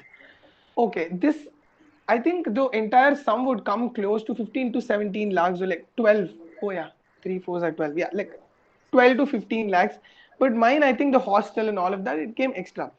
Imagine you took 5x this, yeah. which is basically, it's like, go talk to your parents about have they bought a house or not. So my dad is still paying EMI for the house that he bought like few decades back. So like anyone who got a house, let's say 1.5 crores or like close to 1 crore, they pay for 30 to 35 lakhs. It's like that huge commitment. Let's say you want to do something on your own, you want to pursue, like you want to be an entrepreneur, you want to do something, and imagine a debt hanging over your head. So it's like, so right now I'm working, I'm fortunate enough to be in an environment where I'm not regretting and I'm learning. So money will become one of your priority then. So you will seek for jobs who which pay higher so that you pay loan also. So be like, please think about this for everyone who's listening and want to do masters. Dude, 60% of my paycheck in the beginning goes for like I live alone and I live with two dogs. So it goes for like rent and maintenance and stuff. And I go to therapy just to manage that anxiety. So you can imagine what happens if 80% of your paycheck goes, and specifically with the way the world is going, you need to have like 2 or 3 sources of income. I'm still working side jobs to pay off some loans. Even I paid for my own education during college and all that. And I took loans and I'm still, yeah, see, something in common. And I'm still working to pay those off, right? So not simple, bro. When you're in your third year, you'll think about all this. Don't worry. Right now, Yeah. you'll think about very far-fetched questions. Especially, yeah, especially since you're living in a highly inflation surrounding, like Yeah, you never know what is getting spent on. And Yeah. if you're of that mentality, like money minded, and not only money minded, basically that's a hard term. Basically, like who wants to save money, or who wants to start earning a lot more at the early age, because the power of compounding is really big. Once you start investing, or if you start earning at that age, during your retirement age, you will be having a pretty good, decent amount, maybe even a better amount. Like so, I and not I think mean, the that's Changemakers Society should bring in someone from yeah, finance to make an finance and entire government. episode for that. Dude, you lose 30% of your paycheck on taxes. Okay, that won't start hurting, but you start hurting after some time. Then you try taking on mortgage, loan, all that on top of that. Yeah. See, I God. yeah, think most of the designers that I see around, right, like the sort of nature that we are all creative people, right? Like we want to do something for ourselves. Eventually, we might do, like, eventually we might be entrepreneurs, or we want to be in a startup or where we have a lot of freedom to experiment with a lot of things. So if you have an anchor that is just pulling you down from being free, it's always better to remove that. So, Rebecca, keep this in mind after your 4 years. Yes, sir. Like next time somebody asks you, should I do masters? Just clip this degree out, clip this out, and title it as depressing, and just send it to people. Must Will not. do. That's what I understand. Adulting is horrible. Just stay children while you can. Man. This is horrible. I think Sindhuja has the last Yeah. question for today, and Yoshita Yes. should be pretty excited about this one. We already talked about this. I mean, and then we had those technical problems. So I guess we'll just talk about it again. Is the clubs question? Is it useful to join clubs, and did they help you in any way? Hello. Yoshita, over to you. I think Yoshita was Yes. just tired of our banter. I She's saw. like, I'm done with this. Oh my God, right now, I'm just gonna laugh so hard. Guys, that Oh, I was just yeah. listening to all of you say stuff, and all of that is true. And I remember talking to Lajo about whether I should take up my masters because I was actually considering taking up a degree this year, but still not sure about it. Still haven't applied, so it's still in the process. I think I scared her. No, I think. no. Like I've spoken to a lot of people, and I've just pushed it to next year for now. Little bit. So, somebody who didn't go as a part of any club, frankly, because I was in IO though. I Oh was yeah, she was in IO, huh? in IO. So I did like two courses for IO. I conducted and all that. The IO was fun. I think, frankly, one of the major reasons why I burnt out twice by the age of 20. That's not a good place for anybody to be in. Okay? That's one of the major reasons why I didn't do college. Yoshi, something that you won't get. Like, my biggest regret, I haven't attended a single Atmadrisha, guys. Not even one. From semester one till semester, not even one Atmadrisha, pre COVID, post COVID, nothing. I did nothing. So that's going to be one of my biggest regrets. Well, So, now that's a crime, actually. what? Not attending Atma Trisha is really a missed out. Yeah, that's gonna be a Dude, Rebecca was just like taken aback. She's how like, what are you even talking about? not a single Atmadrish. Something or the other would come up. I bought tickets at one point in advance, thinking I'll go, even that got cancelled.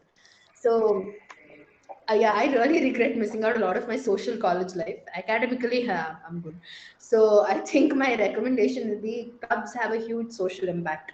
Aside from all the learning that you have, so please, because I would say Yoshi partying and chilling 24 by 7.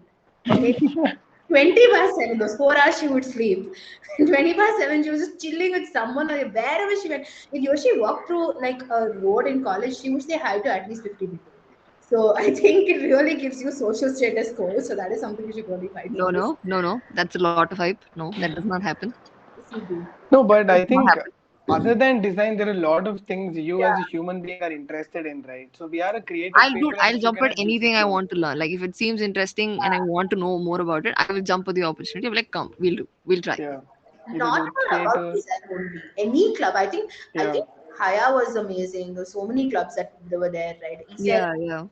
Be a part of something like photography, filmography, Yeah. Something apart from your theater, books and your poetry, assignments, writing, basically, guys. Yeah. anything. So clubs for your career don't this question is not actually proper relevant. Clubs in your No, career. but I think it is, Lajo, because Huh. this like how it develops your interpersonal skills, right? Like how are you communicating with people. So, dude, like any me before being a part of theater club, I had a lot of stage fright. Like I would stammer a lot, and I think being a part of that helped me overcoming that juries, like interviews, like talk to clients, like anything. So I think in that way, clubs are very important, if you ask me. Yeah. So pretty much it about clubs. Rebecca, don't ask us if you have anything else to add on, or you stay No. up for again. Yeah, No, fine. no. We'll wrap it up then. Yes. So I'm sure all Rebecca of is us. just waiting, dude. No, I could go on. Yeah, so I'm sure all of us have a lot better clarity now, and we're very grateful to you guys for doing this. And we're done with all the questions also. And I'd just like to thank you guys for joining us, Thank Sindhuja. you for having us. Yeah, Yeah. Thank you for Thank you listening for to us. having us. It was really a good talk Very happening good. here. Yeah. It was nice to chill Thank with you, everybody. It Rebecca. works. Thank you, Joja. yeah. Yeah. Yeah. And we'd also like to Thank thank you. Ruby, the head of CMS, for providing us with this platform to Oh conduct yeah, this and event. CMS. Yes. Yeah, Yeah. Thanks. Yes. Who is yeah. that? And the viewers were asking all these wonderful questions. Uh, I'm sure all their questions have been answered, and this was a great session. Thank you so much, Yeah, guys. you guys are very fun to talk to, and we hope to see you in the next few sessions. Yeah. Thank you. Sure, sure. Good luck. You can reach out to us, Good luck. everybody. You can please quintessential for the panelists. I'm sure I speak for all my peers right now. You can reach out to us if you have any, because we would be nowhere without the support we got from our seniors. So if you have any questions, any help, any networking, any need, please reach out to us. We'll do our best to get you the kind of guidance that you need. But we're one Yes. DM away, so you can always talk to us. Yes. We're just one DM away, and if we help you get a job, you You should buy pay us us food. 10% of how much you make, and that's the only condition. You buy us food. That is mandatory. Not even kidding. We We are do. realistic. We will ask you for repayment. Not that we won't, but we will help you out for sure. Okay, fine, then we'll wrap it up. Thank you so much again. Bye. Bye, guys. Bye. Bye. Bye. Bye, guys. Bye, guys.